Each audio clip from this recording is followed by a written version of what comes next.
Hello, friends. Before we start tonight's journey, I want you to take a deep breath and let the noise of your day fade away.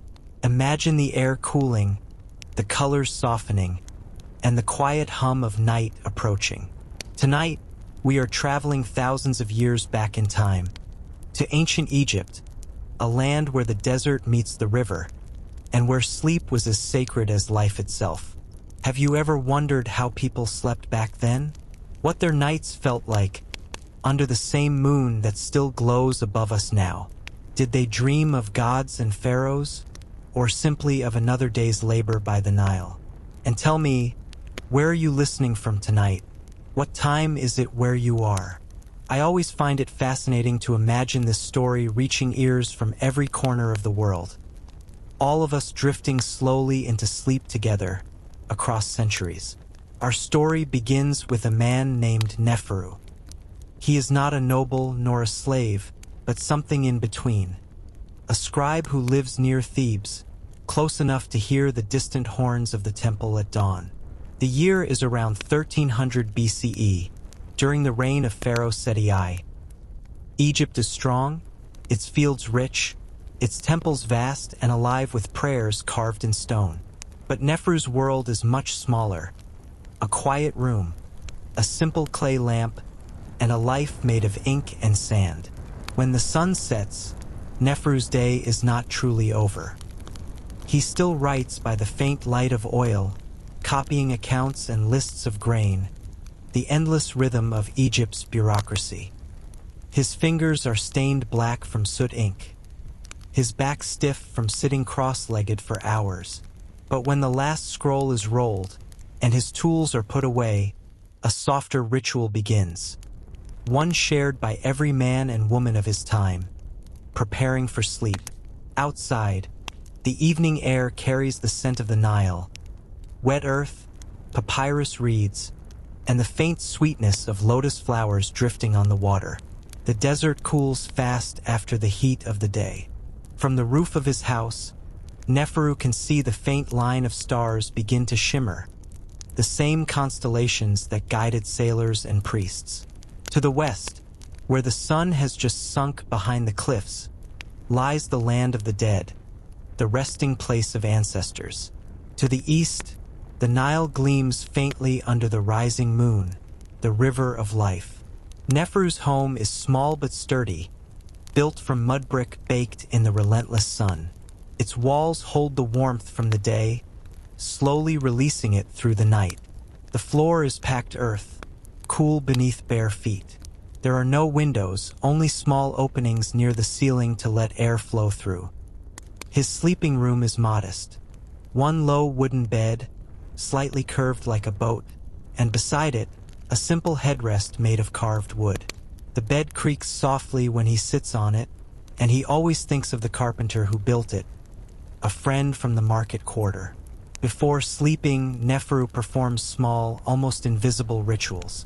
He rinses his face and hands with water from a clay jar, then rubs his skin with oil of morina, leaving a faint, clean scent.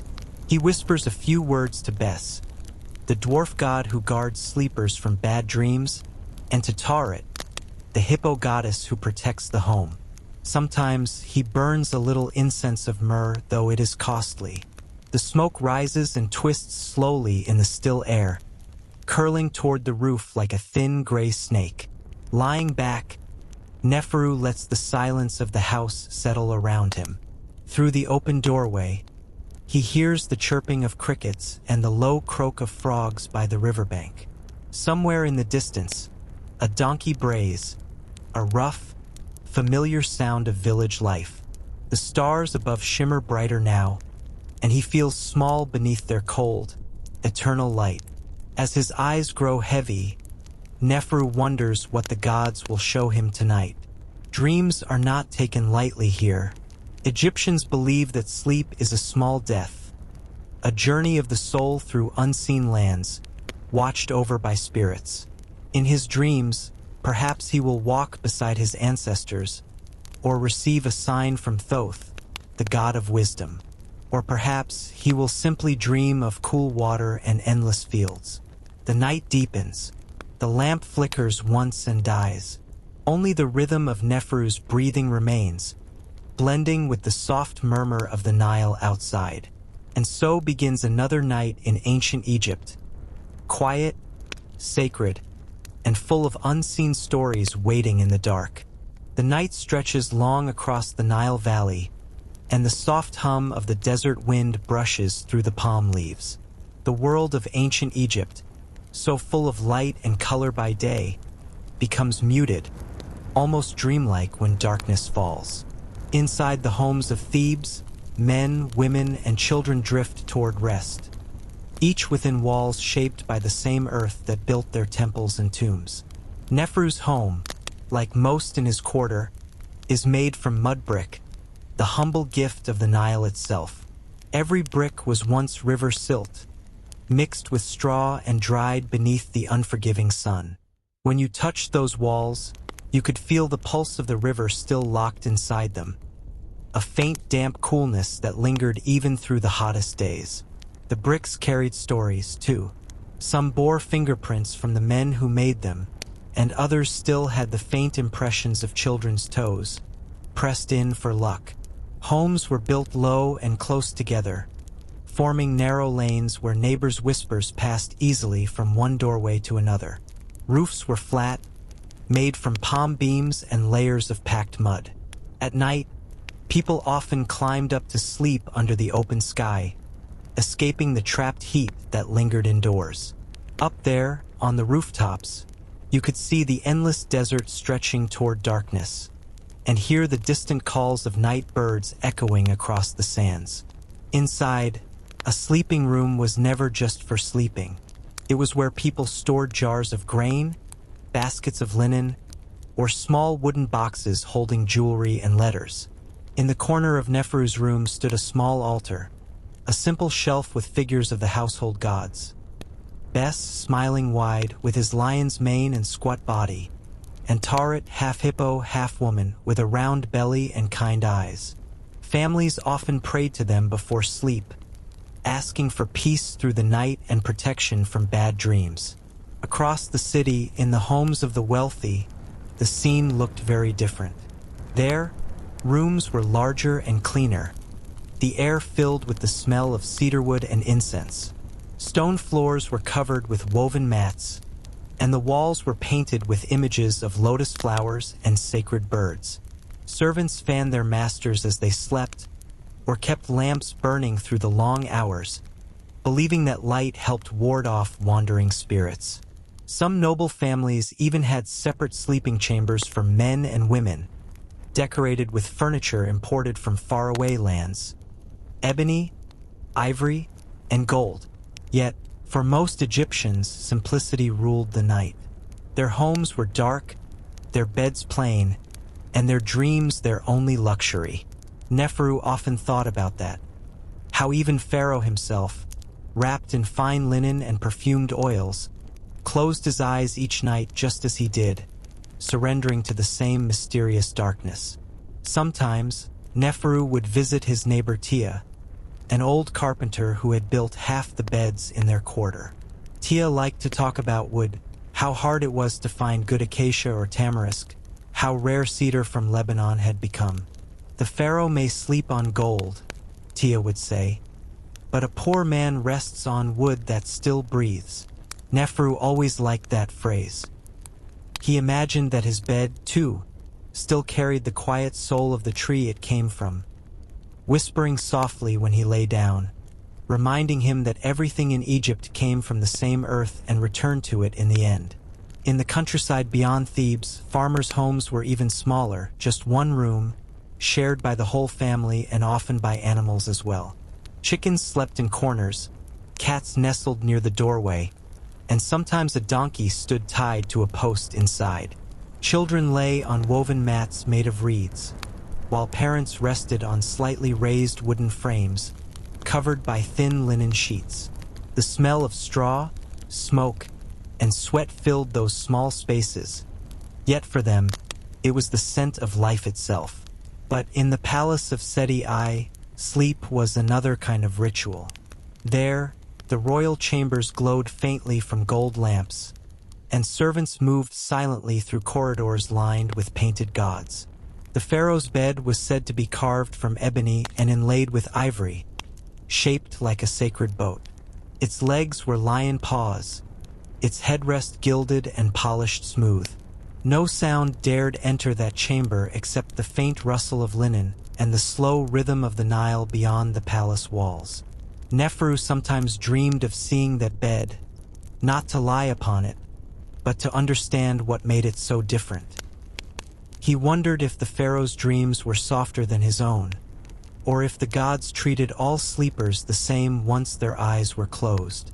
Back in his small home, Neferu lay in the half-dark, his walls faintly glowing from the moonlight slipping through the roof cracks. Around him, the city murmured softly, a chorus of distant snores, the bark of a stray dog, the shuffle of wind against reeds. Sleep, he thought, was the one thing every soul shared equally, from the poorest child to the mightiest king. And as his thoughts faded, he smiled faintly at the strange comfort of that truth, that in the land of the living and the dead, all of Egypt, for a few quiet hours each night, rested as one beneath the same eternal stars. Morning in Egypt always comes too soon. Even before the first streaks of light touch the limestone hills, the air begins to stir. The distant sound of oars on the Nile, the bray of donkeys, the rustle of palm leaves waking to the wind. But before dawn, there is a fragile hour between night and day when Neferu lies half awake, feeling the weight of his body pressed into the curve of his wooden bed. It is in that stillness that he often thinks about the strange art of sleeping, and how even the simplest object, like a bed, could hold the secrets of an entire civilization. Egyptians did not see beds as mere furniture. They were a bridge between wakefulness and dreams, life and death, the earth and the divine. The earliest ones were nothing more than woven mats spread on the floor, made from reeds or palm fibers that smelled faintly of the river. But over time, as Egypt grew rich and its craftsmen more skilled, beds became symbols of status, identity, and belief. Neferu's bed was somewhere between those two worlds, not the bare mat of a peasant, nor the gilded couch of a noble. It stood low, carved from acacia wood, its legs slightly curved like the limbs of an animal. The surface was woven from strips of leather, stretched tight and smooth. When he lay down, it gave just enough to cradle him, creaking softly under his weight. Beneath it, he kept a few possessions: a rolled linen cloth, a jar of scented oil, and an old wooden box containing the tiny reed pens he had used as a young apprentice. The most curious part of every Egyptian bed was the headrest, a small curved support made from wood, stone, or ivory. It looked uncomfortable to modern eyes, but to Egyptians it was essential. The headrest lifted the skull above the shoulders, keeping the air flowing and the hair in place, and it carried deep symbolic meaning. They believed it protected the head, the seat of the soul, from evil spirits that wandered through the night. Some were carved with protective spells or the image of Bes, whose fierce grin scared away nightmares. Neferu's headrest was plain acacia, smoothed by years of use. His father had given it to him when he became a scribe, saying, "A man who writes the words of others must rest his own head well." Every night, Neferu placed it carefully under his neck, adjusting until the curve fit perfectly. The wood was cool against his skin, and he liked to imagine the same object might one day be buried with him, to lift his head again when he awoke in the next life. In wealthier homes, beds were far grander. Nobles slept on frames decorated with ivory, ebony, and gold, sometimes shaped like sacred animals: lions for strength, bulls for fertility, or geese for peace. Their mattresses were stuffed with papyrus or feathers, covered with linen sheets so fine they shone faintly in the lamplight. Servants would smooth them out each night, shaking away dust from the desert air. The royal beds of pharaohs were even more magnificent. Some were shaped like boats, symbolizing the journey of the sun god Ra across the heavens. When the pharaoh slept, it was as though he, too, sailed through the night sky toward dawn, protected by the gods who guided him. The bed became both a throne and a vessel, a sacred space where the mortal body rested and the divine spirit wandered. But in Neferu's small home, comfort was measured differently. On cool nights, he spread a thin linen sheet over himself, woven by his sister long ago. Its surface was soft and slightly rough, smelling faintly of lotus and river water. In the colder months, he layered old cloths and straw beneath him for warmth. There were no pillows, no blankets, only what the season and his means allowed. Sometimes, when he could not sleep, Neferu would listen to the city around him. Through thin walls and open roofs, he could hear 1,000 different breaths. Children murmuring in dreams, mothers whispering lullabies, men turning in their sleep after long days in the fields. He found it comforting, this quiet chorus of humanity. It reminded him that no matter how different their lives were by day, every soul in Thebes lay down the same way at night, seeking rest, safety, and perhaps a visit from the gods. He once copied a line from an old papyrus that said, "To sleep is to speak with eternity." At the time, he thought it poetic but strange. Now, as the years passed, he began to understand. Sleep was not only rest. It was a ritual, a small surrender to something larger. The same mystery that carried the sun below the horizon and returned it each morning. Sometimes, when the moonlight fell across his face just right, Neferu imagined that even the gods must envy the simplicity of mortal sleep. To close one's eyes, to drift away without command or burden, to forget the weight of temples and wars, that, he thought, might be the truest peace of all. And as the first light of dawn touched the top of his wall, Neferu rolled to his side, feeling the smooth edge of his wooden headrest beneath his neck. The air smelled faintly of bread baking in a nearby oven, of smoke and morning mist. Soon the day would begin again. But for this last quiet moment, he allowed himself to linger in that thin space between dreams and waking, the place where the night still whispered and the world was soft. The morning has passed, and the city of Thebes hums with motion once again. Along the streets, merchants call out over one another, children chase each other through clouds of dust, and priests chant softly from temple courtyards. Neferu spends his day in the same quiet rhythm as always, copying scrolls, tallying grain, bowing his head in the presence of overseers. But even as he works, a thought lingers in his mind. The linen sheet folded neatly on his bed at home, waiting for nightfall. To most, linen is simply a cloth. But in Egypt, it is something greater, a symbol of purity, of renewal, of the thin veil between the living and the divine. Linen is what wraps both sleepers and the dead. It touches skin in the gentlest way possible and never truly leaves the world, only changes its purpose. Every piece of linen begins with the flax plant, tall and slender, grown along the banks of the Nile where the soil is soft and dark. During the season of growth, farmers bend over the fields, their feet sinking slightly into the wet ground as they pull the stalks by hand. The air fills with the faint, grassy smell of crushed stems. After harvest, the flax is soaked in the river until the fibers loosen.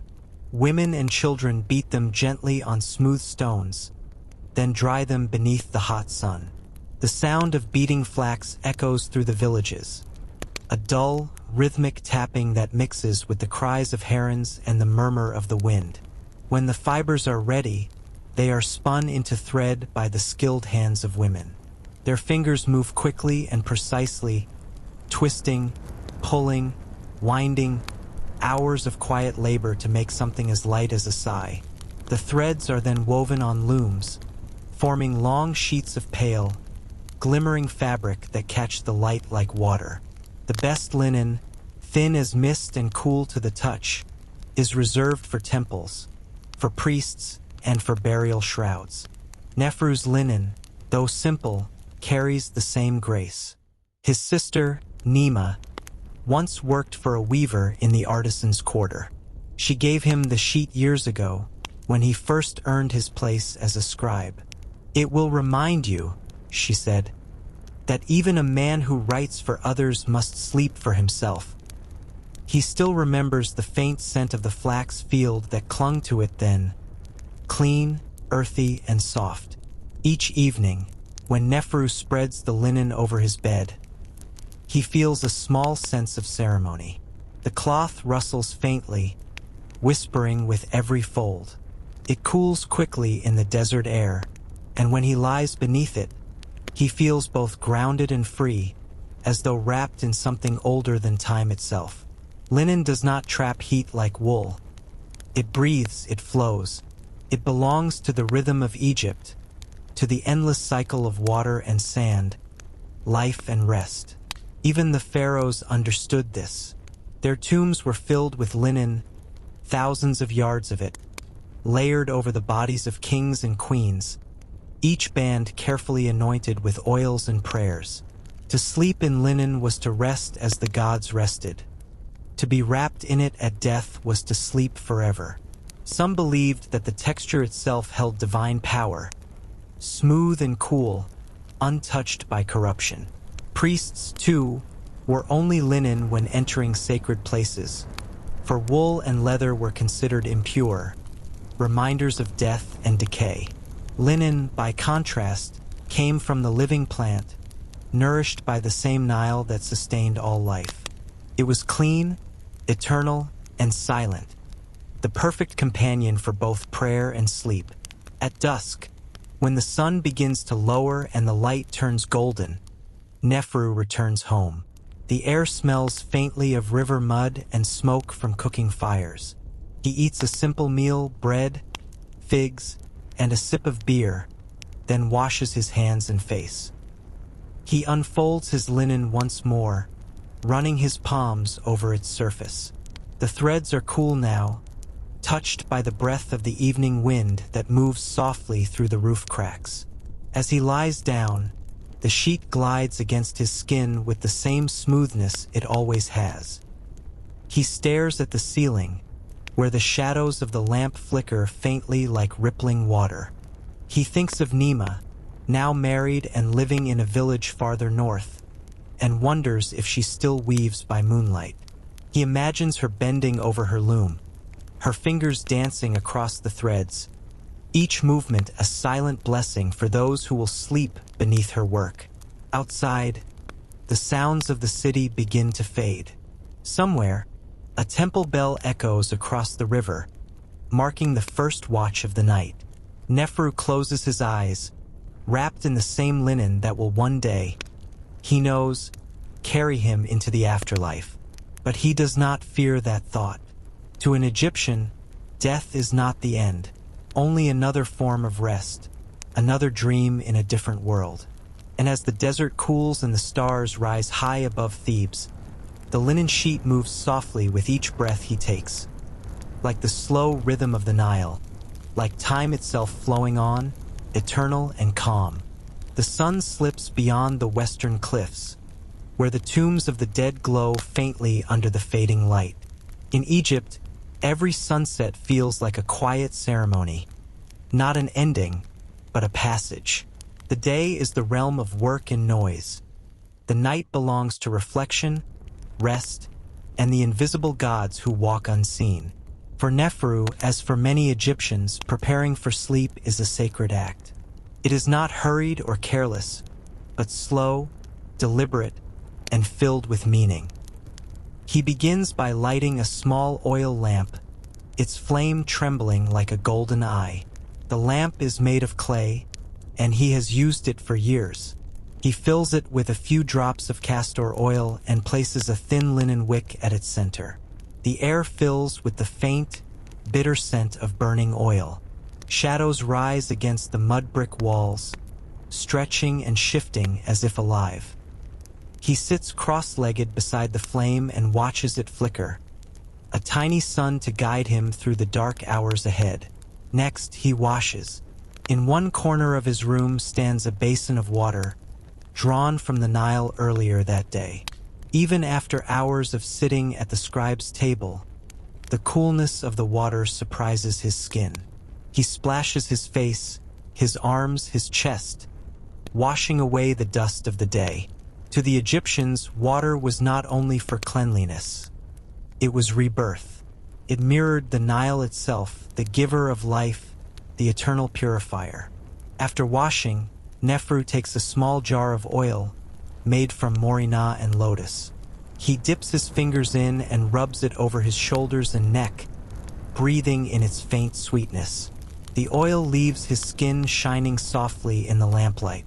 In wealthier homes, people might use frankincense, myrrh, or even imported perfumes from Punt. But for Neferu, this simple oil is enough.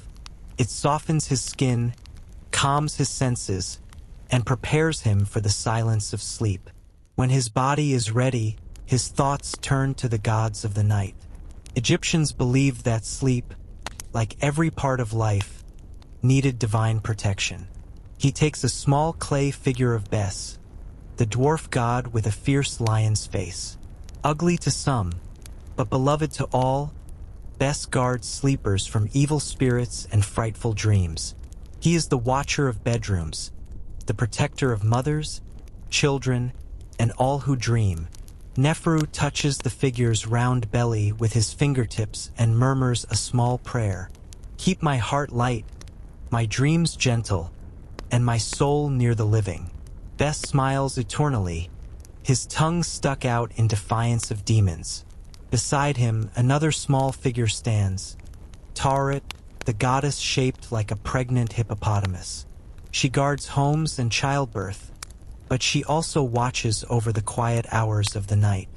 Neferu remembers how his mother once told him that Tauret walks through the darkness each evening, carrying a torch to scare away harm. He whispers a thank you to her too, for her light that never fades. In the wealthier quarters of Thebes, the rituals are grander. Nobles burn incense in bronze censers shaped like lotus blossoms. The smoke twists and dances, carrying prayers toward the ceiling.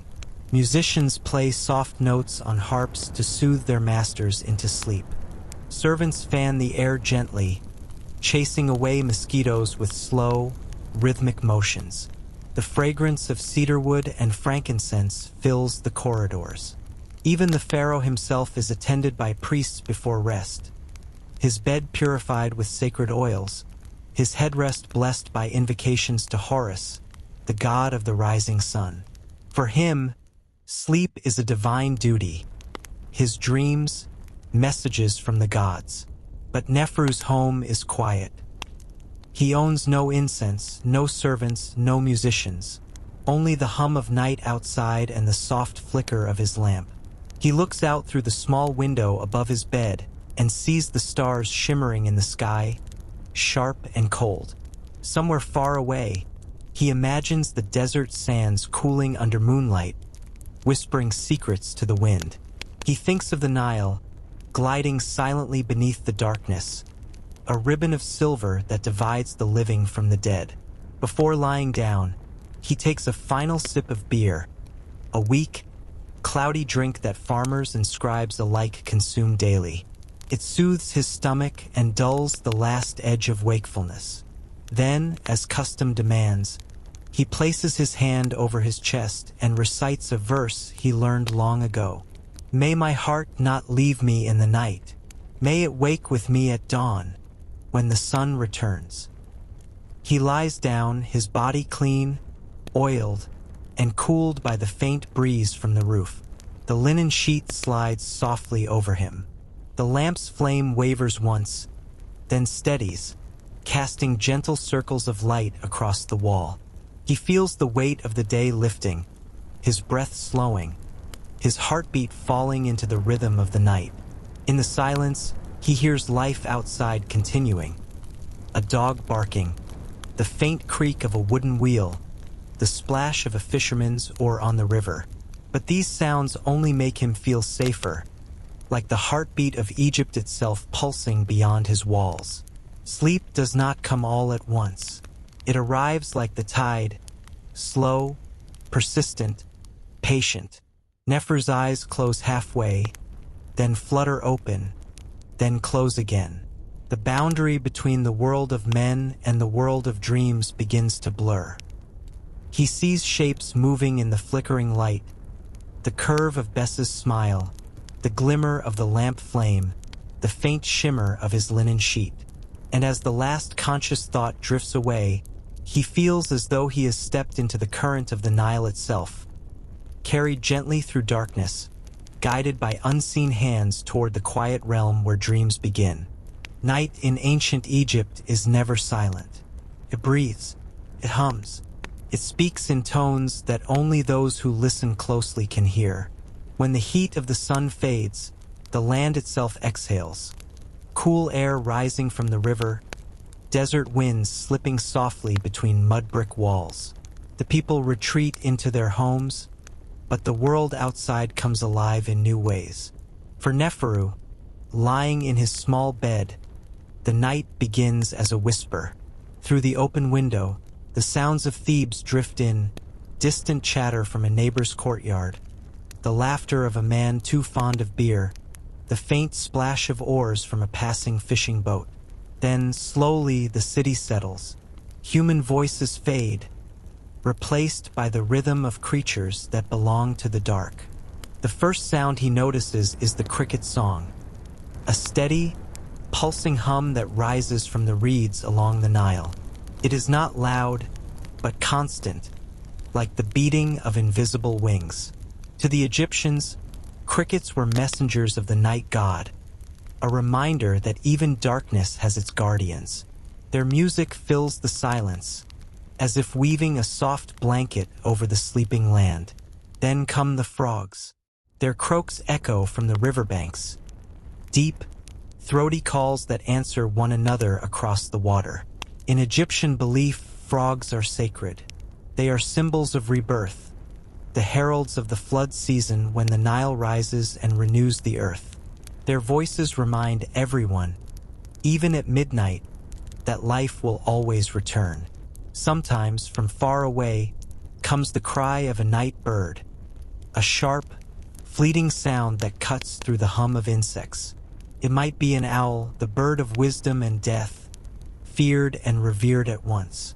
Egyptians believed owls could see the souls of the dead as they drifted between worlds. Neferu listens, not with fear, but with quiet respect. He imagines the owl gliding over the fields, its wings catching the moonlight, its eyes shining like small suns in the dark. In the narrow streets, dogs roam freely. They bark occasionally, chasing shadows or strange scents. Dogs, too, are sacred companions of the god Anubis, the guardian of tombs and the judge of souls. Their voices, echoing against the stone, feel like the echoes of the desert itself, loyal, restless, eternal. Beyond the walls of the city lies the vastness of the desert, a sea of silence and sand. From there, sometimes, comes a faint rustle carried by the wind, the shifting of dunes, the soft hiss of sand sliding down a slope. The desert is the land of the dead, the realm of eternal stillness. Yet even it seems to stir under the cold gaze of the moon. To Egyptians, the desert was never truly empty. It was alive with spirits and the hidden movements of time. Above it all, the sky stretches endlessly, a deep, blue-black ocean filled with stars. Each star is a soul, the Egyptians believed, sailing with the sun god Ra through the underworld until dawn. Some stars flicker like small flames, others burn steadily, marking the eternal path of gods and kings. Neferu gazes at them through his window and feels comfort in their order. The same stars that shine over his head have watched over the pharaoh, the priests, and even the builders of the Great Pyramid centuries before. Time feels different under that sky, slower, deeper, infinite. From the river, a breeze drifts in. It carries the scent of wet reeds, fish, and silt, the breath of the Nile itself. The Egyptians called the river their mother, their lifeblood. Even at night, it seems awake, whispering against its banks, lapping gently at the boats tied to the shore. Somewhere, a fisherman still moves across the water, guided only by the moon. The faint creak of his wooden oar reaches Neferu's ears. Slow, steady, eternal. The room grows cooler. The oil lamp burns lower, its flame shrinking until it glows like an amber eye. Shadows lengthen, merge, and finally fade into one. Neferu turns slightly on his side, his breathing calm, his thoughts dissolving. The world narrows to the rhythm of his heartbeat and the soft murmur of the night. In his dreams, these sounds do not vanish, they transform. The cricket's hum becomes the chanting of priests. The frog's croaks become drums echoing across the floodplain. The owl's cry turns into the call of a faraway god. Dreams and sounds blend together, creating a landscape where time no longer moves in straight lines.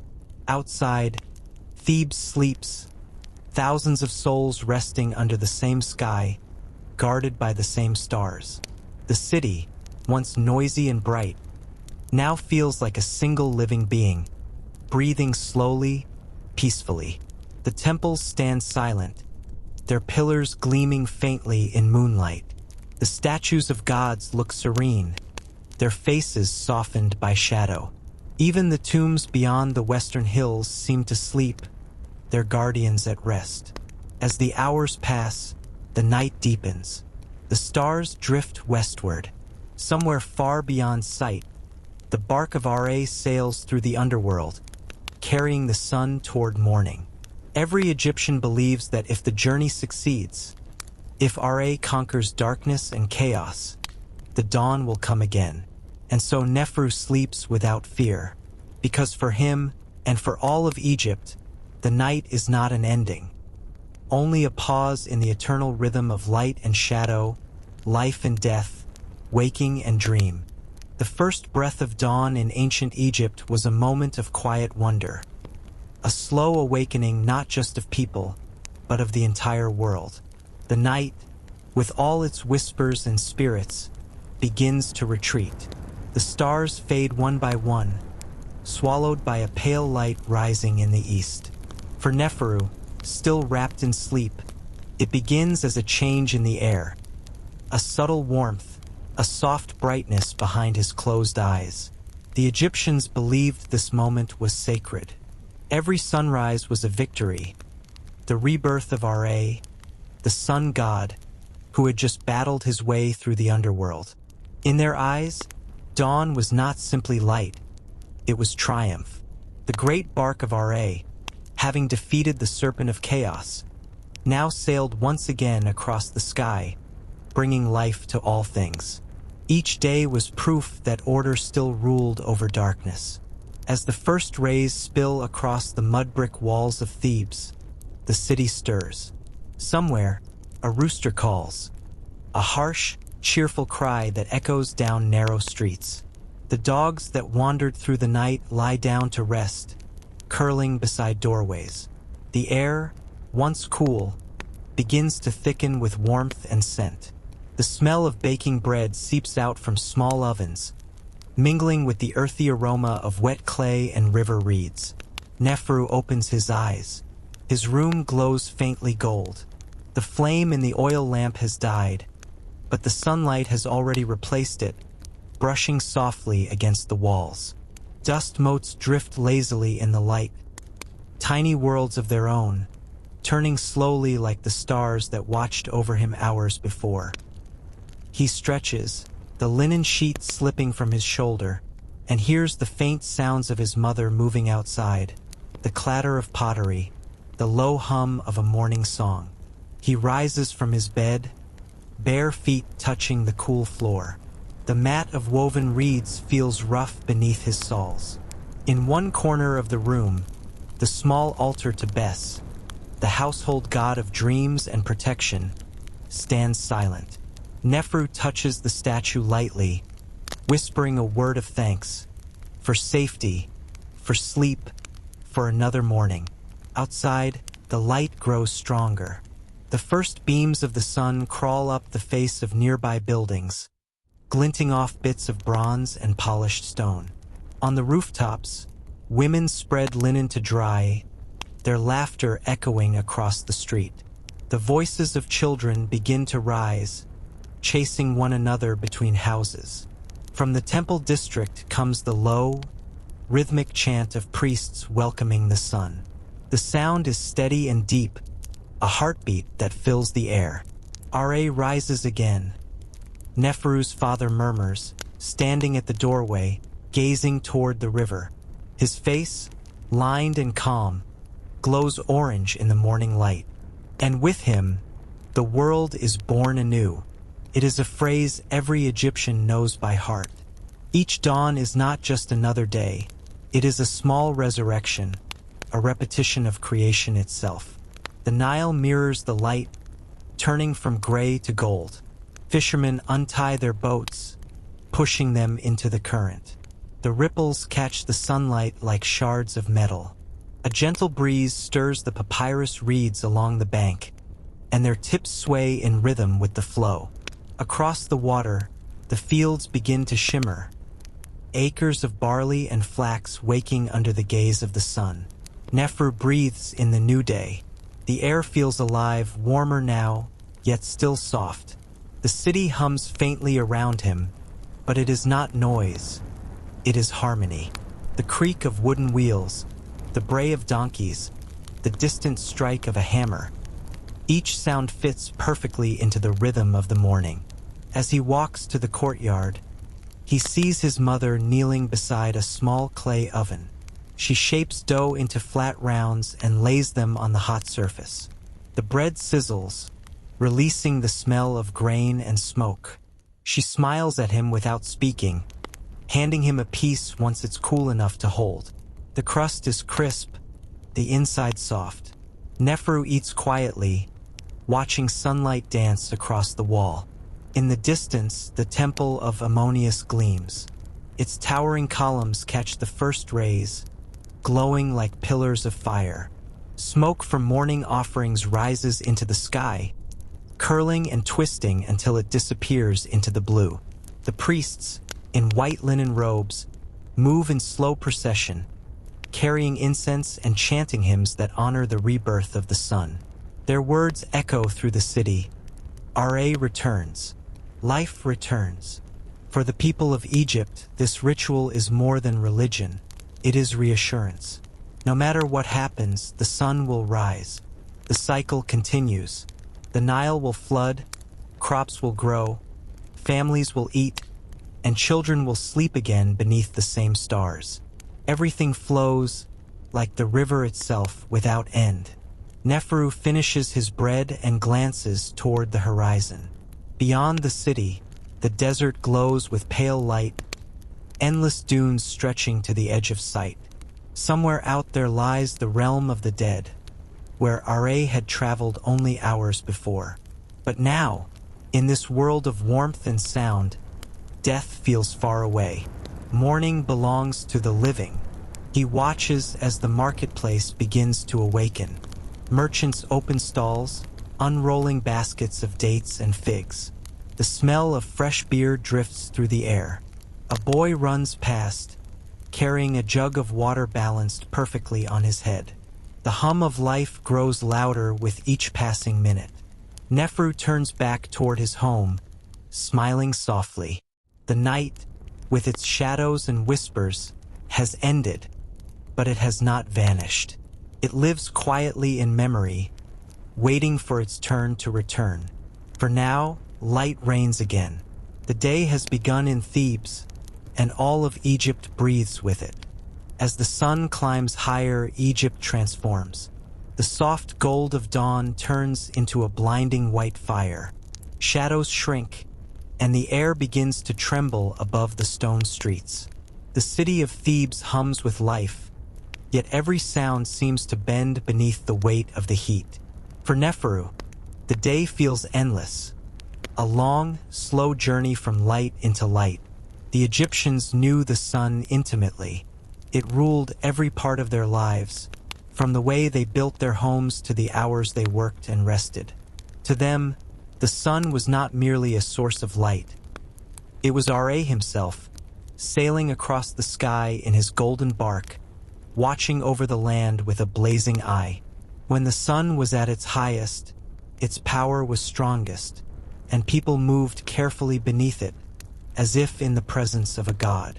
Neferu's father works near the riverbank, mending fishing nets with steady hands.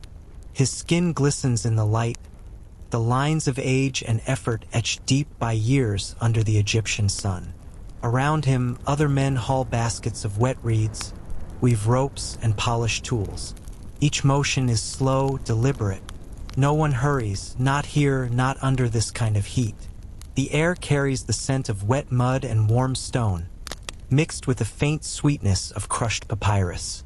In the fields beyond the city, farmers bend over the earth, their linen clothes clinging to their backs. The water channels that feed their crops glisten like veins, spreading life from the Nile into every patch of soil. The irrigation wheels creak, turning endlessly, powered by men and oxen. Their rhythm is hypnotic, steady as breathing. The marketplace grows crowded as the sun rises higher. Merchants shout, their voices hoarse, calling out the names of their goods. Dates, honey, bread, linen. The air hums with barter and chatter. A scribe sits beneath a shaded awning, offering to write letters or draw up contracts for those who cannot write themselves.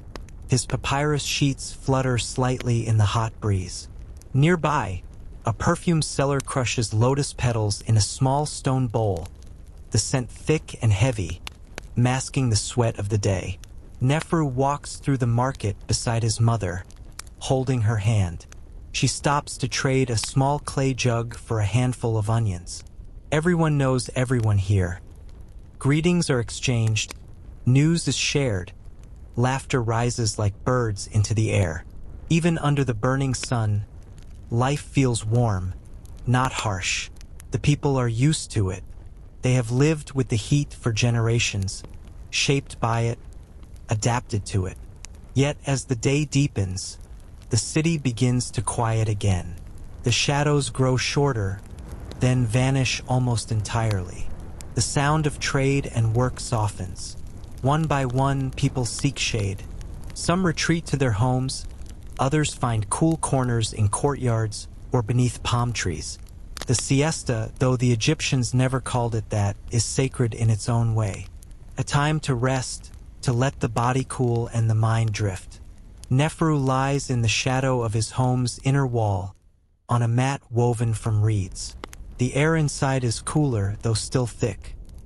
His mother fans him slowly with a palm leaf, the gentle rhythm lulling him into calm. Outside, the world seems to stop. Even the animals grow silent. The donkeys lower their heads.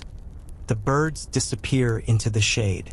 The only sound is the faint hum of insects and the distant splash of water against stone. In this stillness, Neferu's mind begins to wander. He imagines the sun not as something to fear, but as something to follow. He pictures Ra, the mighty sun god, sailing high above, watching over them all. He wonders what lies beyond the horizon, where the sun will go when it sets, and what it might see on the other side of the world. For the Egyptians, that journey was everything. They believed the sun descended into the underworld each night, fought through darkness, and returned victorious each morning. Life itself was built on that promise that light always returns. As he lies half asleep, Neferu can almost hear the sound of the river beyond the walls. Slow, deep, eternal. It is the same sound that lulled him to sleep at night, now softened by distance. He imagines the fishermen still out there, their boats gliding silently under the blazing sun, their oars cutting through the golden water. Even the Nile seems slower now, its current lazy, unhurried. When the heat becomes too heavy to bear, Neferu's father returns home. His hands smell of river water and rope. He pours a jar of cool water over his head, sighing as droplets run down his neck and chest. The family sits together in the shade, sharing a meal of bread, lentils, and dried fish. The food is simple but satisfying, each bite carrying the taste of the land and river that sustain them. Hours pass.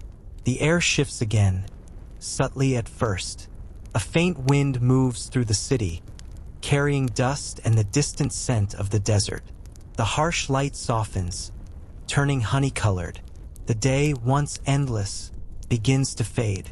Children's voices return to the streets, laughter echoing between mud-brick walls. The merchants pack their goods, tying baskets and lowering awnings. The world exhales, relieved. Neferu looks toward the west. The sun, once fierce, now hangs low, red and heavy, sinking toward the desert horizon. The mountains beyond the Nile glow like molten copper. Somewhere out there lies the land of the dead, the western realm, where the souls of the departed travel after sunset. To Egyptians, the setting sun was sacred. It was not an ending, but the beginning of the sun's nightly voyage through the underworld. Neferu's mother watches it too, her face peaceful. "The day dies," she says softly, "so the night may live." He nods, though he doesn't fully understand. But soon he will, as the light fades and the air cools once more. He will remember the comfort of darkness, the songs of crickets, the hum of the river, and the dreams waiting to return. Because in Egypt, life is never still. It moves in circles, like the path of the sun, like the flow of the Nile, like the rhythm of waking and sleep. The sun sinks slowly behind the western hills, where the tombs of the dead lie in eternal silence. Its light stretches long across the rooftops of Thebes, turning the walls to gold before fading to amber, then to rose and finally to dusk. The unbearable heat that pressed upon the city all day begins to loosen its grip. A soft breeze moves in from the river, cool and full of the scent of wet reeds. For the people of Egypt, this hour, the falling of the sun, is sacred. It is the time when Ra leaves the world of the living and begins his voyage through the underworld. The priests in the temples light torches and chant prayers to guide him safely on his way.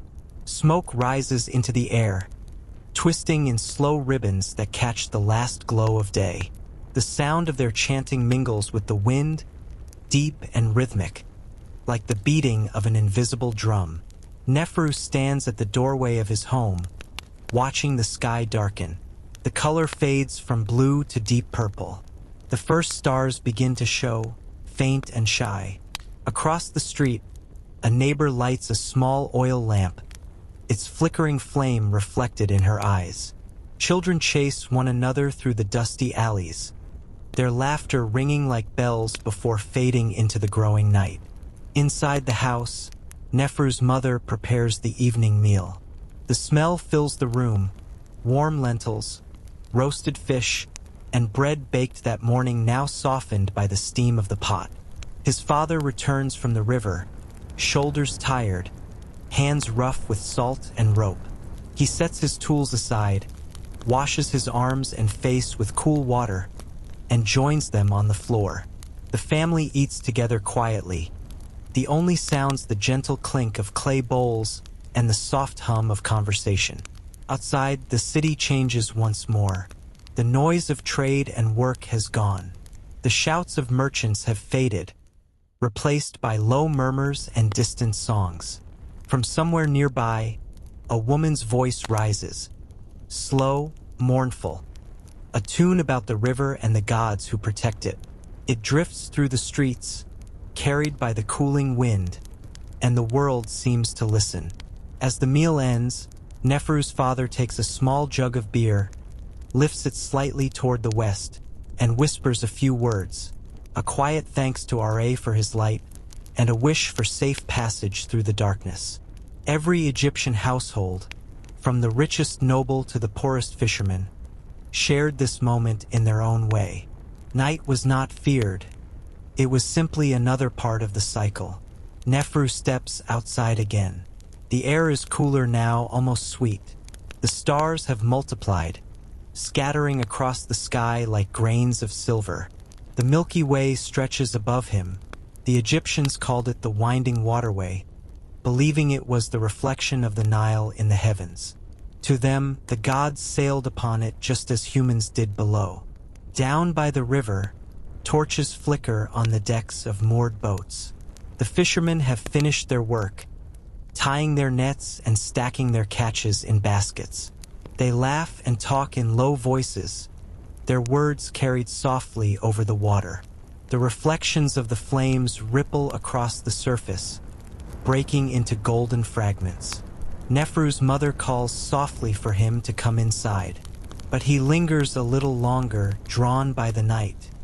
He listens to the sounds, the murmur of voices, the chirp of insects, the faint splash of water. Each noise feels familiar, comforting. They are the same sounds that have filled the nights of Egypt for thousands of years, long before his birth and long after his death. When he finally returns indoors, the house glows faintly with lamplight.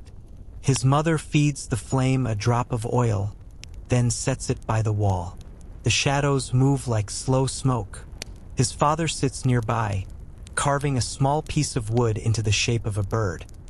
A gift, perhaps, or a simple way to keep his hands busy while his mind drifts. Neferu lies down on his mat, the linen cool against his skin. His eyes feel heavy, but his thoughts wander still. He thinks of the sun, now deep in the underworld, sailing through darkness toward dawn. He imagines the gods watching over it, protecting it from serpents, monsters, and shadows that seek to swallow it whole. He wonders if they ever sleep. His mother hums quietly, a lullaby older than memory. Its words speak of the Nile, of the moon's reflection, of dreams as boats drifting across a calm river. Neferu's breathing slows. Outside, the crickets begin their nightly song, the same steady rhythm that filled his dreams before. The night deepens. The air grows cooler still. The lamp flickers and dims. Somewhere beyond the walls, a dog barks once, then all falls quiet again. Thebes has given itself to sleep, thousands of souls breathing together under the same vast sky. And far beyond sight, the bark of Ra sails through the realm of the dead, glowing faintly as it moves through shadow. Each hour it travels brings it closer to the horizon, closer to the promise of light. For the people of Egypt, that promise is enough.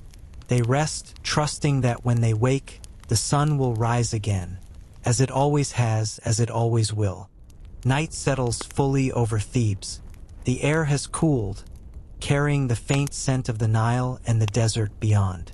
Streets that were alive with laughter and work now lie empty, dust settling quietly over the cobblestones. Neferu lies beneath his linen sheet, breathing slowly, eyes closed, drifting towards sleep. But even as his body rests, his mind begins a journey as old as Egypt itself, a path between the living world and the unseen. The Egyptians believed that sleep was more than rest. It was a threshold, a state where the soul could wander beyond the body, touch the divine, and glimpse the hidden truths of the universe. Neferu's dreams, like those of all Egyptians, are watched over by gods both gentle and fearsome. He might dream of Thoth, the ibis-headed scribe of the gods, scribbling the deeds of men in the eternal books of life, or of Anubis, moving silently through tombs, guarding the departed and guiding wandering souls to safety. The first dreams come as fragments, hazy and soft, the rustle of reeds along the Nile, the call of a distant bird, the glow of the oil lamp flickering on a mud brick wall. Slowly, these fragments coalesce into images, like ripples forming on water. Neferu sees the river under moonlight, stretching endlessly, carrying small boats across silver waters. He floats in one of the boats, feeling neither fear nor weight, only the gentle sway of motion. In another dream, He finds himself in the fields of grain, golden under a sky that glows with impossible colors. Workers bend over the land, harvesting with rhythm and precision, yet their faces are strange, serene, calm, almost luminous. He knows them as neighbors, yet they carry the aura of something eternal. Each gesture they make seems both ordinary and divine. The Egyptians often believed that omens appeared in dreams. A bird flying overhead could foretell the arrival of strangers. A fish leaping from the Nile might speak of abundance or warning.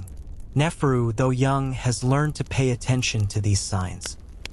His grandmother once whispered that the mind of a sleeper is like fertile soil. It absorbs visions from the divine, planting seeds that will grow into wisdom or action by day. As the hours pass, Neferu drifts further. He feels his soul separating, lightly, like a feather lifting from the earth. In dreams, the walls of his room vanish. The city, the river, the desert, all dissolve into a vast, endless landscape.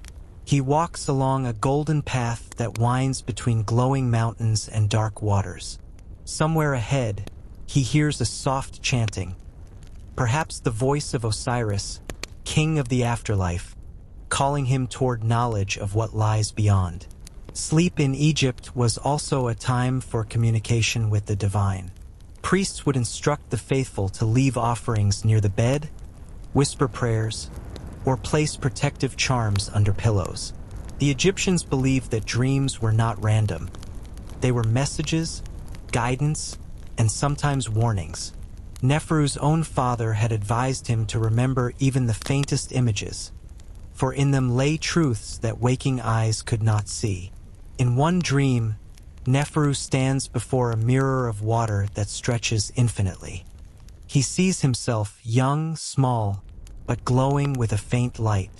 Around him, figures from the city move silently, bending toward the mirror. They offer him objects, a piece of flax, a jug of water, a small carved bird. Each item carries meaning he cannot fully grasp, yet he senses it is important. He reaches out, touches the surface, and a cool, shimmering sensation spreads through him, like the river itself. The night deepens further. Outside, the crickets sing steadily, the frogs croak rhythmically from the Nile, and the wind moves lazily across the sand. Each sound seeps into Neferu's dreams, shaping them, guiding them. He imagines the city beneath him, quiet and glowing under the moon. The tombs on the western horizon seem alive, filled with figures moving silently along golden halls. These are not ghosts, exactly, but echoes, traces of life preserved beyond the mortal world. Sleep also allowed Egyptians to practice the journey after death. Through dreams, one might glimpse the realm of Osiris, navigate the Nile of the underworld, or encounter the balance of Ma'at, truth, order, and justice. Neferu's mind wanders along this symbolic river. He sees scales weighing actions, sees paths branching into shadow and light, and feels both curiosity and calm. Unlike the fearful imagination of others, he experiences this journey with a child's wonder. Hours flow without sound. Neferu drifts from vision to vision. He walks among reeds taller than buildings, floats over pyramids under moonlight, hears whispers in languages he does not fully understand, and feels the brush of unseen hands guiding him toward insight. Even in dreams, he feels protected. Bes watches, Tariq guards, and unseen ancestors whisper encouragement. The first hint of dawn is still hours away, yet the world of dreams continues undisturbed. Time has no meaning here. Neferu feels the flow of life and death, the river of night itself, carrying him gently along. The city sleeps, the Nile glows faintly in moonlight, and above all, the stars will slowly, eternal and patient. For the Egyptians, sleep was never empty. It was a small death and a small rebirth, a chance to touch the sacred, to wander, to learn, and to rest. And so Neferu moves through the night, his soul unbound, cradled by linen, protected by gods, and guided by the eternal rhythm of life and death. The moon rises slowly, silver and pale, spilling its light across the city of Thebes. Shadows stretch long over mud brick walls, and the Nile gleams like a narrow ribbon of quicksilver. Night is deep now, and the heat of the day has vanished entirely, replaced by a soft chill that carries both calm and mystery. Neferu lies in his small room, but his dreams and thoughts mingle with the world outside. The moonlight enters through the tiny window, glancing off the clay floor and illuminating the statues of Bes and Tauret. The Egyptians believed that the moon, like the sun, had its own divine significance. It was Thoth, the wise ibis-headed god, recording the movements of time and the fates of men, balancing the sun's fury with calm reflection. Outside, the city is quiet but alive in a hidden way. The nocturnal creatures stir. Cats move silently along walls and rooftops, their eyes glinting in the moonlight. To the Egyptians, cats were sacred animals, protectors against snakes and evil spirits. Owls call softly from the desert beyond, their cries carrying both wisdom and warning. Even small lizards and insects become animated under the pale glow, their movements a secret dance that only the patient or observant notice. Sometimes, in this quiet, someone walks the streets. Merchants or watchmen, carrying small oil lamps, tread softly along the alleys. Occasionally, neighbors speak in hushed voices, conversations about crops, family news, or the strange omens seen in the day. There are stories whispered only at night, rumors of dreams that foretold illness, or of strangers arriving with gifts or threats. Egypt, even in the deepest night, is a place where life and legend intermingle seamlessly. Neferu's mind drifts, imagining these secret walkers. He pictures a young man carrying a basket of dates, moving silently past the temple walls, pausing to listen to the hum of the river. Or an older woman, wrapped in white linen, crossing the courtyard to check the offerings left for the gods at her doorway. These walks are simple, yet they carry weight, a conversation with the night itself. Moonlight also changes the world in subtle ways. The Nile's reflection shimmers across ceilings, painting moving patterns on walls. Shadows flicker, giving life to statues, reeds, and even the smallest objects. To the Egyptians, these shadows were not empty. They were the Ka, the spiritual double, moving silently alongside the living. Sometimes people would interpret a shadow's shape as a message, a small portent or reminder of unseen forces at play. Neferu imagines the souls of ancestors walking along the rooftops and streets, passing silently, watching over the living. They are neither frightening nor sorrowful. Instead, they move with quiet authority, a reminder of continuity, that life flows forward, even while the past lingers. He pictures the bark of Ra now traversing the underworld below, carrying the sun through the darkness, while the moon guides the living with gentle silver light. The night holds possibilities too. It is a time when plans can be made, secrets exchanged, and small acts of courage attempted under cover of darkness. Perhaps a young boy delivers a message for his father. Perhaps a merchant counts coins and plots tomorrow's trade. The Egyptians believed that the night revealed truth in ways daylight could not. Shadows hid nothing and yet showed everything. In the quiet of his room, Neferu's dreams intertwine with this reality. He walks silently among the streets, feeling the cool stone under his feet. He peers into courtyards where oil lamps flicker. He listens to whispered stories of omens, of God's favor, and of small miracles hidden in ordinary events. Each moment seems both fleeting and eternal. Even the air smells different, Night carries the sense of water, wet clay, and desert sand cooled by darkness. There is a faint sweetness in the wind, lotus flowers along the Nile, crushed leaves, or the distant aroma of bread being baked for the next day. Every inhale is a reminder of life continuing quietly, intimately, and in rhythm with nature. As hours pass, Neferu feels both connected and alone.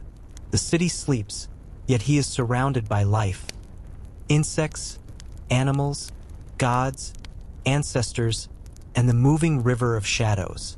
Every sound, every flicker of light, every whisper of wind seems amplified in the hush of the night. Sleep comes intermittently now, flowing between moments of consciousness and dreams. The Egyptians cherished this liminal space, the threshold of night, where the living world and the unseen converge.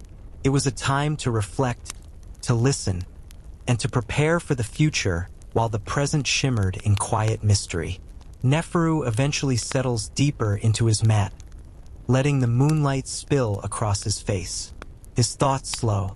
Shadows move along the walls, flickering with the memory of the sun now hidden, the promise of its return carried by Ra and recorded by Thoth.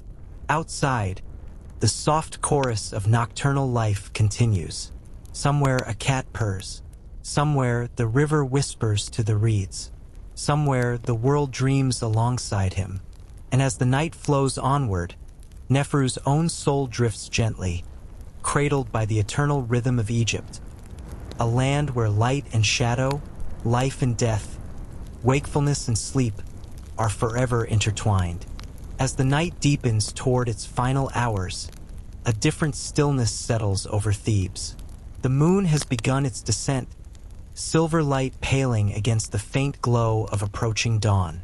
Streets that were once active with secretive nocturnal wanderers now lie completely silent. The air grows cool, almost crisp, carrying the faint scent of wet sand and distant papyrus. This is the hour Egyptians believed was closest to the other world, a time when the boundary between life and the unseen thins, and spirits could move freely. Neferu lies in his mat, half dreaming, half awake. He hears the faintest rustle beyond the courtyard wall. A lizard, perhaps, or the ghost of one that once lived here. Egyptians believed in Ka and Ba, two aspects of the soul, one remaining in the world of the living, the other capable of wandering in the unseen. Sometimes, if someone was careless or fearful, a wandering spirit might appear, testing those who slept unaware. But Neferu has learned that respect, quiet, and calm keep such spirits at bay. From the western hills, where the tombs of kings and nobles rise, comes a subtle, almost imperceptible hum. It is the desert wind, passing over empty stone corridors and deep burial chambers. Locals whisper that at this hour, the shades of the dead move silently along the horizon, watching the living, listening to the prayers left at temple doors, ensuring balance and order are maintained. The city below is their domain as much as it is that of the living. Sometimes, the sound of owls cuts the silence, a sharp, piercing cry. These birds, seen as messengers of death and wisdom, remind the living that even the night holds knowledge and guidance. Neferu imagines their glowing eyes following him as he drifts closer to consciousness, part of the world of dreams and part of the waking realm. Their cries are not meant to scare but to teach caution, a lesson passed down across generations. In the quiet, legends and myths feel alive. Stories of Apep, the serpent of chaos who challenges Ra each night, come to mind. Even in the final hours of darkness, Egyptians felt the tension between order and chaos. They believed that evil spirits, crocodiles of the desert, or wandering demons could take advantage of the vulnerable. But Ra's journey reassures them he will rise again. These myths do not frighten. They provide structure, giving meaning to the mysteries of the night. Neferu's room feels both safe and charged with possibility. The small statues of Bes and Taret glow faintly in the moonlight. Bes, protector of households and children, wards off malevolent spirits, ensuring dreams remain calm. Taret, goddess of fertility and childbirth, offers quiet reassurance to all who sleep under her watch. Their presence makes the thin line between seen and unseen less frightening. Outside, the city holds its breath. Few animals stir now. Even the river's gentle lap seems softer, more deliberate. Somewhere, a cat yawns, stretching on a warm rooftop, then disappears into shadow. The whisper of wind through palm trees and reeds sounds almost like conversation. A dialogue between the living and the unseen, carried only in hushed tones. Neferu's dreams become sharper, more vivid. He finds himself walking along the Nile, the water reflecting a sky thick with stars. On the riverbank, he sees shadowy figures, ancestors, perhaps, or spirits visiting briefly before the dawn. They do not speak, but their presence is felt, comforting rather than threatening. In Egyptian thought, death was not final. The living could interact with the dead in small, meaningful ways, and the night allowed glimpses of this hidden world. The final hour of night is also a time of preparation and transition. The city, though still asleep, subtly begins to anticipate light. Fishermen adjust nets, birds stir in trees, and a faint warmth creeps across the horizon. Even the Nile seems to sense the coming day, its surface shimmering gently, as if rehearsing for the sun's arrival.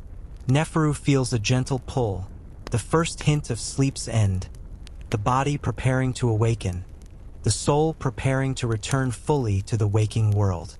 Yet he does not fear it. He has traveled with dreams and spirits, floated on the rivers of night, and listened to the whispered wisdom of the unseen. The final darkness is not emptiness. It is the bridge between one life and the next day, a subtle moment of reflection and understanding. Slowly, faint light begins to touch the walls, brushing the city with rose and gold. The cricket's song softens. The frogs retreat to hidden corners of the riverbank. Even the owl's cries seem distant now. Thebes is poised, waiting. Night has held its sway, and now the promise of sunrise begins to whisper. Neferu's breathing slows further, merging with the rhythm of the city, the river, and the unseen world. His mind hovers in that final liminal space where night and day, life and death, reality and dream converge. A quiet, sacred moment before the sun rises again, before the world awakens fully, and before life resumes in its eternal cycle. The first whispers of dawn touch the horizon, soft and pale. A delicate light brushes the western hills, faintly illuminating the tombs and temples, casting long shadows across the sleeping city. The night, with its deep mysteries and spirits, begins its retreat. Even the river seems to catch the change, the Nile's surface shimmering faintly, reflecting the earliest hints of gold. Neferu stirs on his mat, his limbs heavy with sleep yet eager for the first light. The soft warmth on his face tells him the day is about to begin. Beyond the walls of his home, Thebes breathes slowly, then more steadily. Doors open, shutters slide aside, and the distant murmur of early risers threads through the alleys. A gentle hum of life returns, quiet but insistent, announcing that the city is stirring from its nightly slumber. The first to awaken are often the bakers. Their ovens, heated through the night, give off a comforting smell of fresh bread. Women knead dough, hands moving rhythmically, shaping small loaves and flatbreads for the city. The scent drifts far beyond the homes, mixing with the smell of wet clay, incense from temple offerings, and the faint sweetness of the early morning air. Children begin to stretch, rubbing eyes and yawning, drawn out by the warmth and smell of food. Fishermen move slowly along the riverbank. Some set out in small boats, oars dipping into water that still holds the coolness of night. Others untangle nets, speaking softly to one another. Their voices carry faintly, a calm dialogue with the river that sustains them. Even the Nile seems more attentive at this hour, calm and steady, reflecting the growing light like a mirror polished by the unseen hand of the night. Neferu's mother prepares a small breakfast, bread softened with honey, a bowl of lentils, and fresh water from a clay jar. She moves quietly, careful not to disturb the serenity of the morning. Neferu joins her, sitting cross-legged on the floor, feeling the warmth of the room, the faint glow of sunlight creeping through small windows. His father emerges from the courtyard, already washed and dressed, the sun touching his shoulders as he surveys the city waking around him. Outside, Thebes hums gently. A few women sweep the steps in front of their homes, scattering dust that has settled overnight. Children chase each other through alleys, laughter soft at first, then rising, threading through the city's awakening. Birds flutter from rooftop to rooftop, calling to one another. Somewhere, a donkey brays, shaking off the quiet of night. Even the shadows seem lighter now, retreating before the insistence of sunlight. Temples signal the return of the divine with small bells and chants. Priests move in measured procession, carrying offerings of incense and grain. Their voices echo against stone columns, a sound both solemn and alive, announcing that the cycle of life continues, that Ra has risen once again, and that the world is ready to receive the light. Neferu steps outside, feeling the earth beneath his bare feet. The warmth is gentle, not yet oppressive, a contrast to the harsh blaze of midday. He watches the first merchants arrange baskets of dates, figs, and small clay jars of beer. The marketplace stretches its arms, awakening slowly, preparing for the day of trade and conversation. Each sound, each movement, feels deliberate, part of a rhythm passed down through generations. As he walks along the streets, he notices the patterns of life returning. Women carry water from the river, balancing jars expertly on their heads. Children chase chickens or help their parents sweep courtyards. The scent of fresh bread mingles with lotus petals, incense, and the faint tang of the river. Even the cats, once prowling under moonlight, curl lazily in sunbeams, stretching and yawning. Neferu pauses at the riverbank, watching the current move gently past the moored boats. The reflections of buildings, reeds, and distant hills ripple like liquid gold. He breathes in the fresh morning air, feeling the life of the city pulse through him. He sees neighbors exchanging greetings, merchants calling softly, and priests continuing their chants. Each small action, though ordinary, carries the weight of continuity, a promise that life goes on, faithful to the rhythms of sun and river. The awakening is gradual yet inexorable. By the time the sun rises fully, Thebes is alive in earnest. Work has begun, children play and laugh, merchants call their wares, and the river glimmers under the clear sky. Neferu moves with the flow, participating quietly, a small figure in a city ancient and eternal, shaped by centuries of sun, Nile, and human devotion. In Egypt, the cycle never truly ends. Night gives way to dawn, day reaches its peak, and evening returns, all in a rhythm that mirrors the passage of Ra across the sky.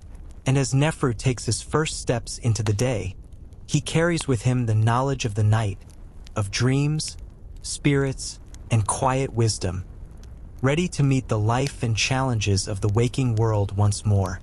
The sun climbs higher now, warming the city of Thebes in a steady, golden light. Streets that were quiet at dawn have grown lively, full of movement, voices, and smells that define the pulse of daily life. Merchants call out their wares: fresh bread, ripe figs, small jars of beer, and fragrant oils. The rhythm of the city is steady, almost hypnotic, a dance of labor, conversation, and careful routine that has continued for centuries. Neferu follows his father to the riverbank, where men work in teams to mend fishing nets. Their fingers move with practiced precision, tying knots and weaving cords, the ropes taut between their sun-warmed hands. Nearby, oxen drag irrigation wheels through the fields, lifting water from canals to feed the crops. The scent of wet earth and green reeds mingles with the aroma of baked bread carried from the city. Egyptians believed that the success of crops and daily labor depended on Ma'at, the principle of order, balance, and harmony. To honor this, the workday is often punctuated by small offerings and prayers. Neferu watches as his father pauses to place a small coin near a stone marker along the river, a gesture both humble and meaningful. It is a silent acknowledgement that life depends on forces larger than human effort alone. Throughout the city, artisans ply their trades. Potters spin clay on low wheels, forming bowls, jars, and figurines, while the heat of the sun dries the soft shapes into permanence. Woodworkers carve small statues and furniture, their hands steady, the motion rhythmic. Even the children play a role, gathering reeds, helping carry water, or arranging small offerings for gods and ancestors. The balance between work, learning, and devotion is seamless, almost invisible, yet crucial to daily life. Neferu wanders past courtyards where women sit in groups, weaving linen or spinning thread. Their voices rise in quiet song, a melody that blends with the sounds of the river, animals, and the city. These moments are filled with small joys, laughter at a child's antics, pride at a finely woven cloth, satisfaction at the bread rising perfectly in an oven. Each action, though ordinary, contributes to the fabric of community, creating connections that extend beyond the walls of any single home. Even the animals are part of this daily rhythm. Donkeys carry water and goods along narrow streets, chickens scratch for food in shaded courtyards, and cats, sacred and revered, move between homes with purpose. Neferu watches a cat perched atop a low wall, its green eyes reflecting the sunlight, silently observing the flow of life below. To him, it is both familiar and mysterious, a small witness to the patterns of living that unfold endlessly. As the sun climbs higher, the heat becomes more pressing. The city slows slightly, people seeking shade beneath awnings, palm trees, or the thick walls of homes. The afternoon is often a time for rest, for reflection, for quiet work that does not demand strenuous effort. Neferu lies on his mat in the cool interior of his home, listening to the distant chatter of neighbors, the soft splash of water against riverbanks, and the hum of insects hiding in sun-baked stone. During this period of calm, Egyptians often engage in preparations for the evening and night. Offerings are arranged in small shrines, lamps are checked and refilled with oil, and households review plans for meals and tasks. Even the smallest chores carry significance, reflecting the belief that attention to detail honors both gods and ancestors. Neferu's mother inspects jars of preserved fish, while his father sharpens tools that will be used in the fields tomorrow. The day and night are intertwined, each supporting the other. Stories and myths permeate even ordinary moments. While Neferu watches children play along the riverbank, elders speak quietly of spirits, gods, and heroes of past generations. Tales of Ra's journeys, battles with Apep, or the wisdom of Thoth are passed along not just for entertainment, but to teach lessons of courage, patience, and respect. Children absorb these stories as naturally as they breathe, carrying them into dreams and daily action alike. As afternoon fades into evening, the city begins its gradual preparation for the return of night. Merchants close stalls, animals are herded back into pens, and lamps are cleaned and readied. Neferu helps his parents, carrying small bundles of reeds and jars to their proper places. The scent of evening, cooler air mixed with the aroma of cooking fires, river water, and crushed papyrus, signals a shift, a subtle promise that life continues, flowing seamlessly from one day into the next night. In these rhythms of work, craft, play, and ritual, Neferu learns the patterns of his world. Life in Thebes is not hurried, nor chaotic. It moves according to the balance of sun, river, labor, and devotion. A harmony maintained by generations of people who understand that order in daily life mirrors order in the cosmos. Each small action, each quiet effort, contributes to a cycle that stretches beyond his own life, connecting him to the past, the present, and the unseen world that watches over all. The day winds toward its close.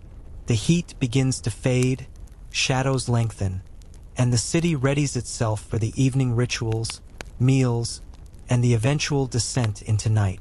Neferu pauses at the riverbank, watching the reflection of the setting sun ripple across water. He feels the flow of life around him, steady, constant, and beautiful, a rhythm that will continue whether he notices or not. Soon, night will return, bringing dreams, spirits, and the quiet wisdom of darkness, and he will be ready to follow it once more. The sun sinks low, spilling warm amber light over Thebes, softening the edges of buildings and casting long, golden shadows across the streets. The workday concludes in a gentle, unhurried rhythm. Merchants begin to close stalls, fishermen secure their boats, and the chatter of children fades into quiet laughter as they run home. The city exhales after a day of labor, and the subtle, sacred anticipation of evening fills the air. Neferu's household follows its familiar routine. His mother prepares the evening meal, arranging clay bowls of lentils, roasted fish, and freshly baked bread. The smell fills every corner of the small home, mingling with the faint aroma of incense burned earlier at a family shrine. His father tends to tools and small repairs around the house, setting everything in order for the coming night. In Egypt, every gesture held significance.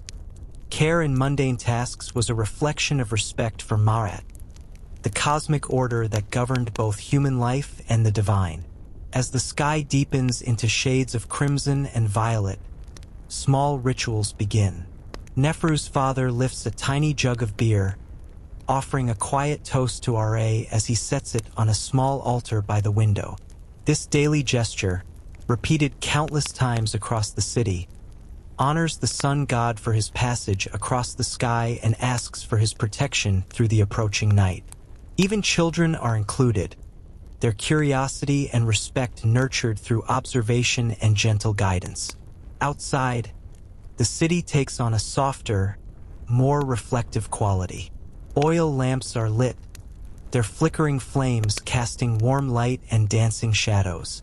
Courtyards glow softly as families gather together, speaking in low tones, sharing stories of the day, and preparing for the calm of night. The smell of cooking mingles with the faint fragrance of flowers and river reeds, creating a serene, almost magical atmosphere. Neferu's dreams and imagination intertwine with the world around him. He watches as neighbors quietly sweep their doorways, arrange offerings, or adjust small statues of protective deities. Bes, the dwarf-like god of households and children, watches over each home, ensuring the night brings safety and sweet dreams. Taret, the goddess of fertility and protection, guards infants and travelers alike, her presence woven subtly into the rhythms of everyday life. The approach of night is a transition both practical and spiritual. Egyptians were careful to prepare for the darkness. Lamps must be filled with oil, food stored safely, doors closed, and offerings made.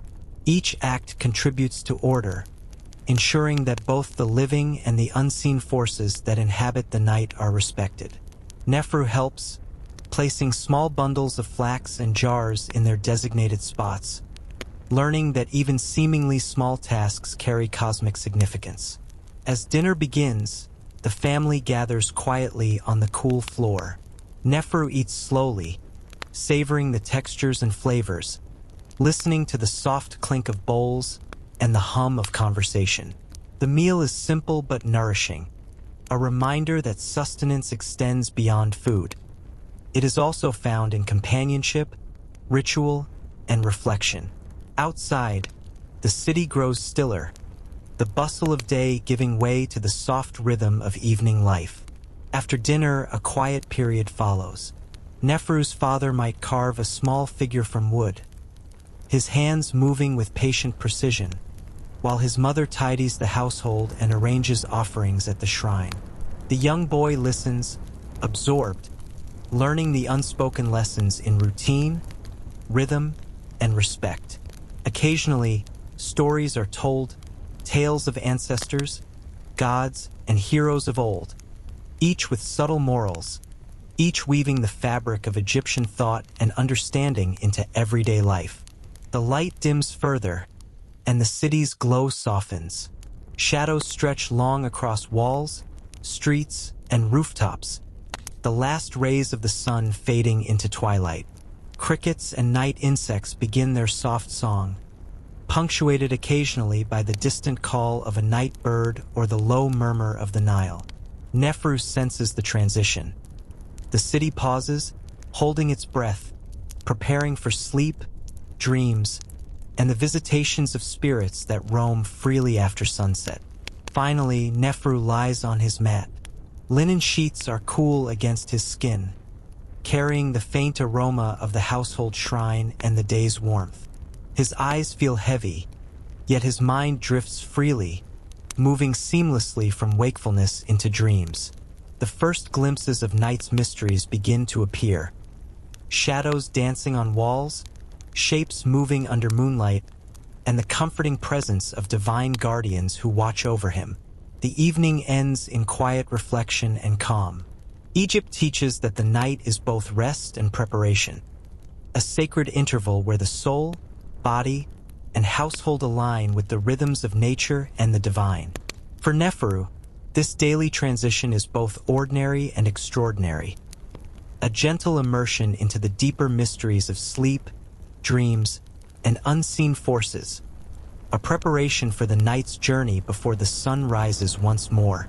Night falls fully over Thebes.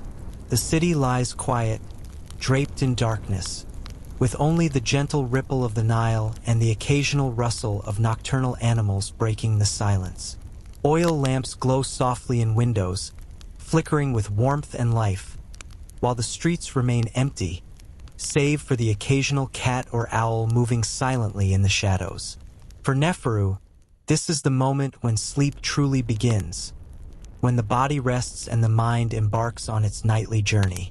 Egyptians believed that sleep was more than rest. It was a temporary separation of the soul from the body, a journey through realms both real and unseen. Neferu drifts beneath his linen sheets, the cool fabric pressing lightly against his skin, and his consciousness begins to shift.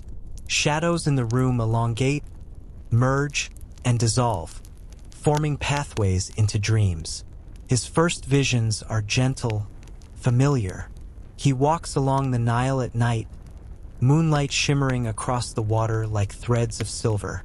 The river hums softly, carrying the memories of all who have lived beside it. Neferu notices shapes in the reeds, small figures, perhaps spirits of ancestors or protective deities, moving with grace and purpose. In Egyptian thought, the Ka, a spiritual double, roamed freely in these hours, observing and learning alongside the living. Deeper into sleep, Neferu enters realms that feel at once ancient and alive. He finds himself standing in a courtyard surrounded by statues of gods. Bes with his cheerful, dwarf-like form guarding children and households. Taweret with her protective, maternal presence. These figures seem to breathe softly, their movements subtle but unmistakable, guiding him through the dream. The boy reaches out, and the statue's eyes glimmer briefly, like stars acknowledging his passage.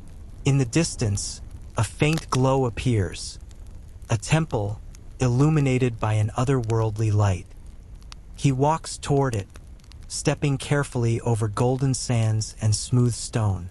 Priests and priestesses move silently, performing rituals he cannot fully understand yet feels deeply connected to. Incense fills the air in the dream, a mixture of sweet myrrh and lotus, soothing and familiar. Each sound, scent, and motion is precise, echoing the real-world practices Neferu has observed, yet magnified in the vivid clarity of the dream world. Egyptians believed that during deep sleep, one might communicate with gods, ancestors, and spirits. Neferu senses this, feeling a gentle presence beside him, guiding him along narrow hallways, across bridges spanning rivers of glowing water, and through gardens filled with impossible flowers. The unseen hands do not lead forcefully. They merely point, suggesting paths and possibilities. In one vision, he sees the scale of Ma'at floating above a luminous courtyard.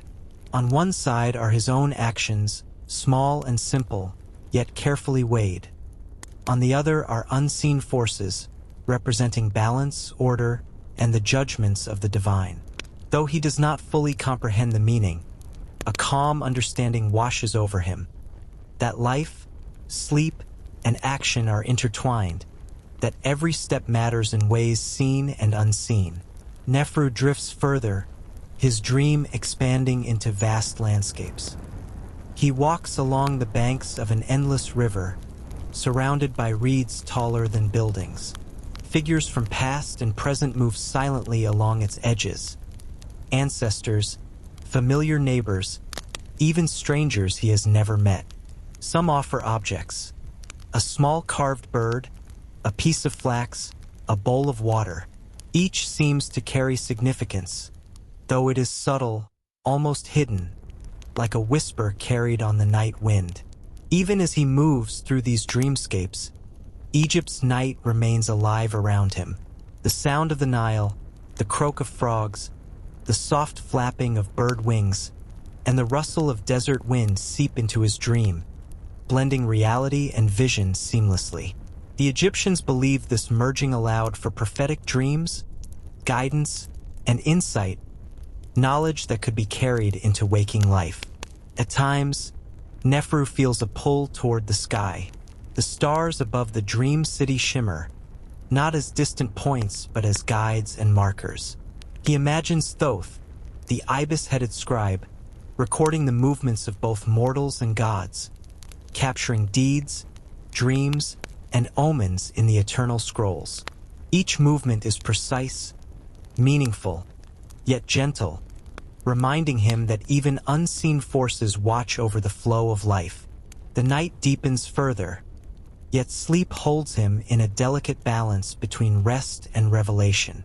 He walks through moonlit courtyards, past silent figures, and along banks of luminous rivers, absorbing lessons both subtle and profound. Each dream, each vision, enriches him, connecting the familiar streets of Thebes to the eternal rhythms of river, sun, and divine order. By the final hours of this deep sleep, Neferu feels a gentle return, a slow reweaving of body and soul, preparing him for awakening. He has traversed realms of shadow and light, conversed silently with spirits, and touched aspects of divine order, all while his physical form rests. The city remains quiet, crickets hum softly, and the Nile flows steadily, a constant beneath the stars. This cycle of night and dreams, of body resting and soul wandering, is both ordinary and extraordinary in Egypt. It teaches patience, reflection, and awareness, lessons that Neferu carries with him even as dawn begins to tease the horizon, signaling the approach of a new day and the endless rhythm of life along the Nile. The horizon softens with the first hints of light, a pale ribbon of pink and gold creeping over the western hills.